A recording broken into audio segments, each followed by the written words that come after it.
அடுத்தது ஒரு திவ்யதேசம், ரொம்ப சத்தியான திவ்யதேசம், நிருசிம்மனுக்குன்னு ஏற்பட்ட திவ்யதேசம். கை கால்லாம் நன்னா இருக்கும்போதே போயிடுங்க. ரொம்ப உயரமான மலை, சோழ சிம்ஹபுரம் என்கின்ற ஷோலிங்கர். இதுவும் நீங்கள் போகிற வழியிலே வந்துடும். ரொம்ப வசத்தியான திவ்யதேசம். இந்த திவ்யதேசத்துக்கு 2 மலை உண்டு. பெரிய மலை, சின்ன மலை. ஏறாதவாளுக்கு சின்ன மலையே பெரிய மலையாக இருக்கும். ஏறி பழக்கம் இல்லைன்னு வச்சுங்கோ, சின்ன மலையே பெரிய மலை தான். அப்பேற்பட்ட ஒரு பெரிய மலையில பெருமாள் காட்சி கொடுப்பார்.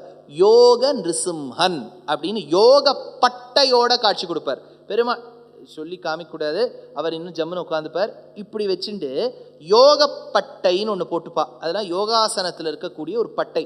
காலை இப்படி நிமித்தி வச்சுட்டு பெருமாள் ரொம்ப சாந்த ஸ்வரூபியாய் யோக கோலத்தோட நிருசிம்மன் காட்சிக்கக்கூடிய இடம். சில இடத்துல உக்கிரமாக இருப்பார், சில இடத்துல சிரிச்சுட்டு இருப்பார். இங்கே யோகாசனத்தில் இருக்கார் பெருமாள். தாயாருக்கு அமிர்த பலவல்லி, சுதாவல்லி அப்படின்னு பேர்.